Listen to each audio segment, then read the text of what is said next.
Hi again, it's Danielle. This is my second video in a series of family support videos that I'm putting together to share with parents, families of young children that are unexpectedly home.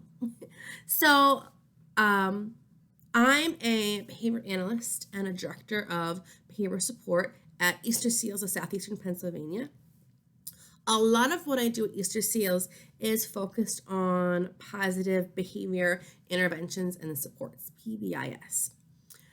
So a lot of the content that I'm going to share with you guys is focused on those positive interventions.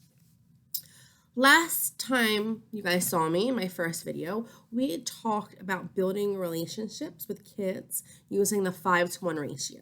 So having more positive interactions than negative interactions with our kiddos and how that will help to build relationships. The next topic we're going to talk about is setting expectations. When we talk about PBIS and we talk about this tiered system of support, I kind of mentioned that in the first video.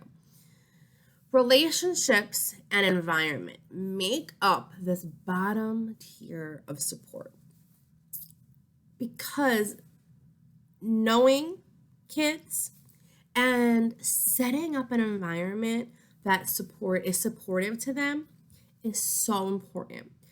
It is the foundations for teaching, for helping them to progress developmentally, right? So we talked a little bit about the relationship piece last time. Today we're going to talk about the environmental piece.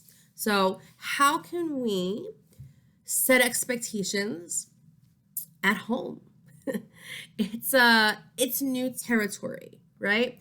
Our roles and expectations at home now may have changed. So we're going to talk primarily about what setting expectations looks like at home. We're going to talk about creating some schedules, maybe some rules for at home, and how that can help to have some order. And so to help your kids to understand what you expect of them.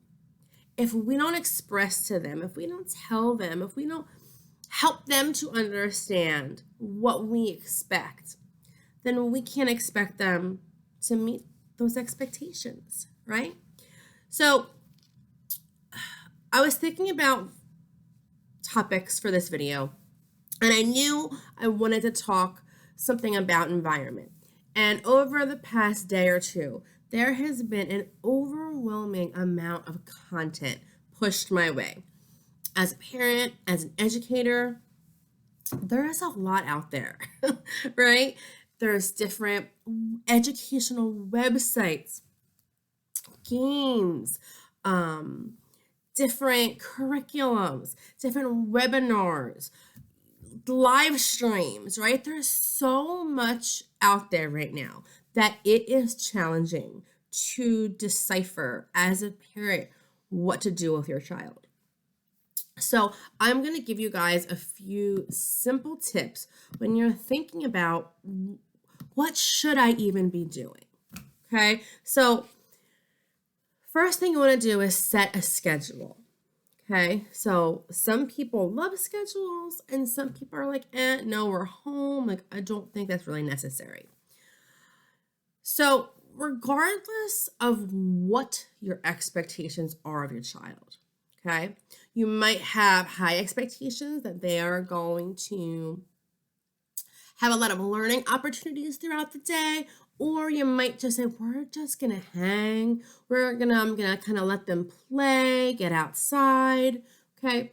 Regardless of what kind of field of thought you're in as far as what you want your kids to do, either way, you should set a schedule, okay?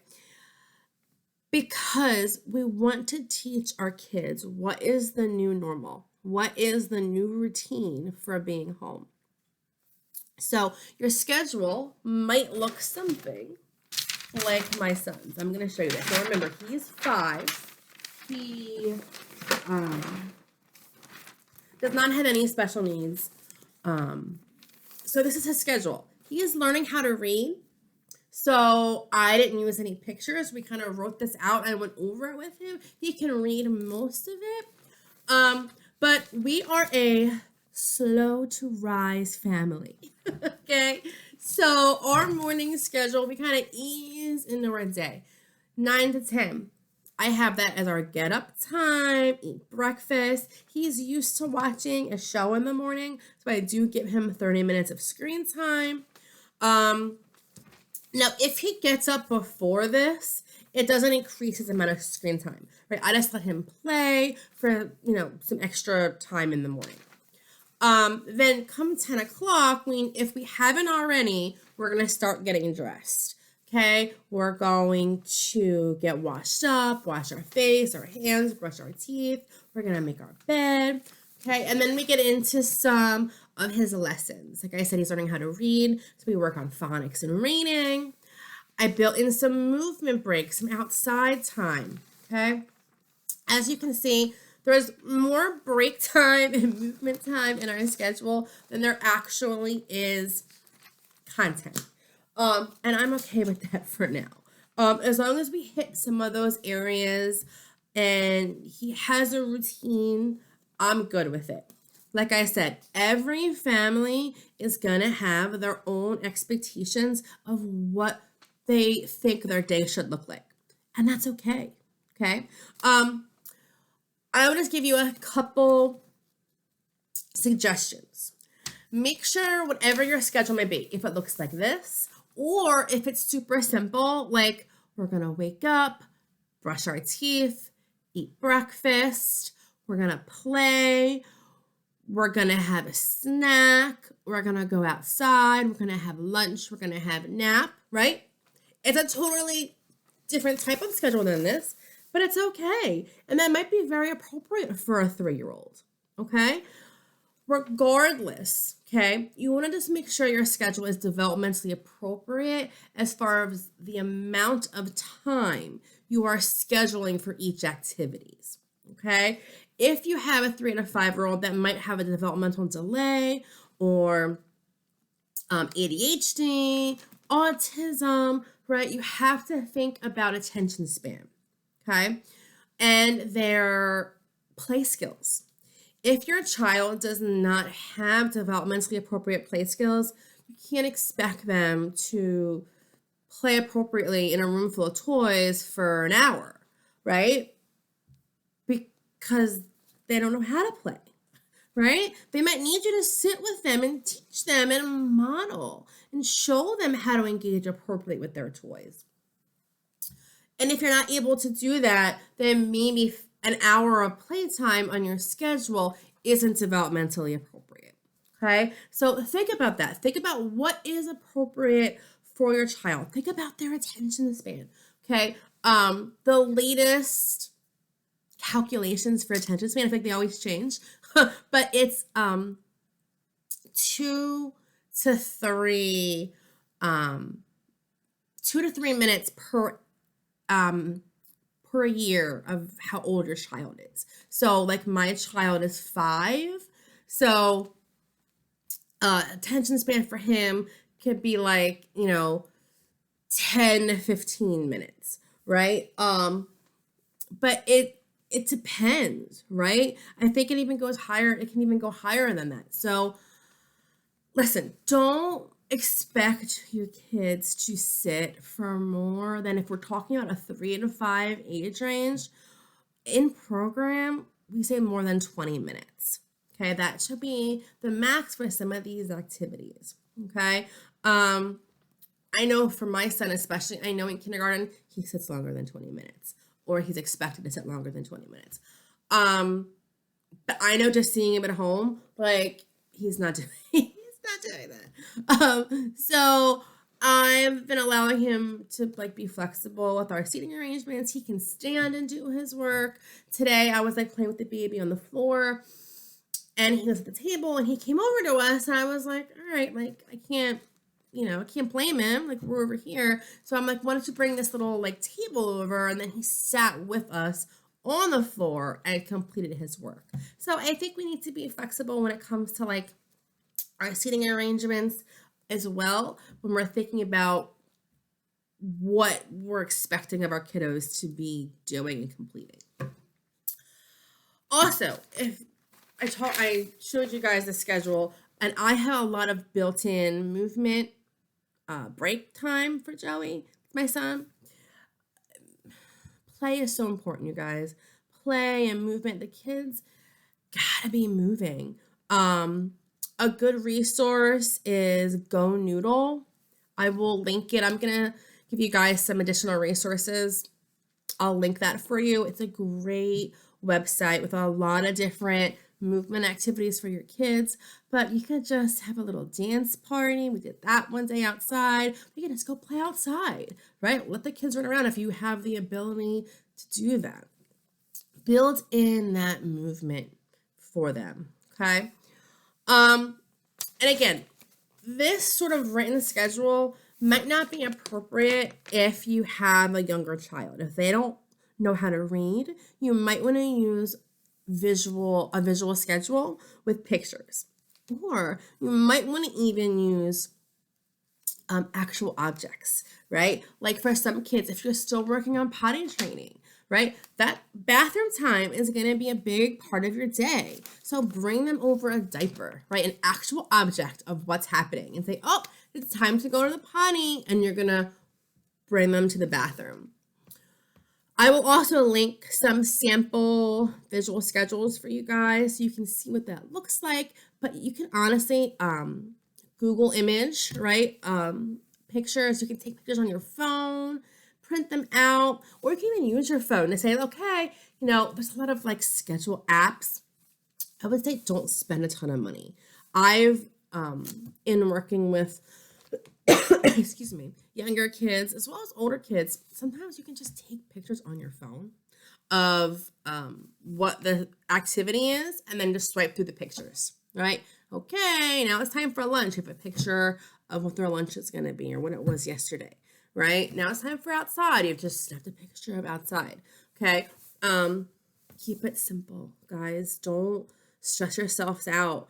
The point I'm trying to make is just have a plan and be able to express your plan to your kids, no matter their age or developmental ability. And also, as all you teachers know out there, that even the best made plans don't always go as planned. So be flexible. Our schedule got messed up today because my meeting that I had this afternoon ran a little longer than it was supposed to, and the baby didn't go down for her nap, so Joey didn't get to do math until like 2:30. Whatever, right? Like, it's okay. Like, we're gonna set these schedules, we're gonna try our best, but if things don't go the way we planned, oh well, right? It's okay. One last thing I want to talk to you guys about is rules. We spent a lot of time talking about the schedule, but we also, if you don't already have established rules at home, it might be a good idea to create some. Again, do your kids know what is expected behavior for at home, right? So I will show you the ones that I made for Joey. And we actually made these together. If your kid is old enough or it's developmentally appropriate, okay, you can create your own rules with your child. So we did these. Use good manners, be kind, be quiet when the baby is sleeping. So important in our house right now. Use good hygiene. Gotta get that one in there. Listen to your parents, of course, and have fun. Okay? So, again, keep it simple, but you gotta get on the front of challenging behavior. Next video, we're gonna talk all about challenging behavior and like what to do if your child isn't meeting your expectations or is engaging in other types of challenging behavior. But get in front of it, guys. That's this whole video. Like, set clear expectations. What are we going to do? Okay. And what are the expectations while you're doing that? Okay. So you can say, you know, if you have a schedule, oh, it's time to play. Remember, we're going to share our toys. We're going to keep a nice, quiet voice. And we're going to ask mommy if we need help. Okay. Keep it simple. Get on the front of behavior. It's easier to set an expectation, set some rules before a challenging behavior occurs than to intervene once they do occur. Okay, so I hope that was helpful. I know it was a lot of information, a lot more information maybe than the first video, but I feel like this is a really important topic. And I am going to give you guys some links with some resources if you want to create a visual schedule and what that would look like. I'm also going to link you to a template for a first then board. That's not something that we talked about, but if your kiddo isn't even ready to utilize a schedule, or they need more preferred activities throughout their day, and they're having a really hard time engaging with any sort of demand that you're giving to them, a first then board or even using first then language can be really helpful. An example is, okay, if your child does not like getting dressed in the morning, first we're going to get dressed and then it's iPad time. Okay, so giving them the expectation of getting dressed and letting them know what reinforcement they're gonna get, what thing they're gonna like after they engage in that non-preferred activity. Okay, it's really important. We didn't talk a lot about reinforcement today, right? We talked a lot about that positive feedback in our first video. But remember, when we're setting these expectations for kids, let them know when they're doing well, when they're meeting your expectations, right? I continually try to give my son positive feedback. Oh, like, and using the same language as his rules. Oh, I love how you said please, Bunny. That is using such good manners. It's so kind, right? Going back to the actual language that we used in making the rules together. So tying those two pieces together from last video to this, set expectations for your kids, set some rules, and then give them that positive feedback when they are meeting your expectations. And cut yourself some slack. Okay, don't worry about if you're doing enough, if you're watching this video, if you're trying to create a healthy environment for your kid at home, you're doing enough. Okay, so don't stress. I hope this is helpful. Please feel free to ask questions in the comments. Again, if there's other topics you guys want to talk about, next video, we're going to do challenging behavior. What to do when your child doesn't meet those expectations. What are best practices as far as intervening. And yeah. Take a deep breath. And let me know if you guys have questions. Thanks so much for all of the positive feedback that I got in the last video. Really appreciate it. And again, you guys got this. You can do it. I believe in you. Have a good night.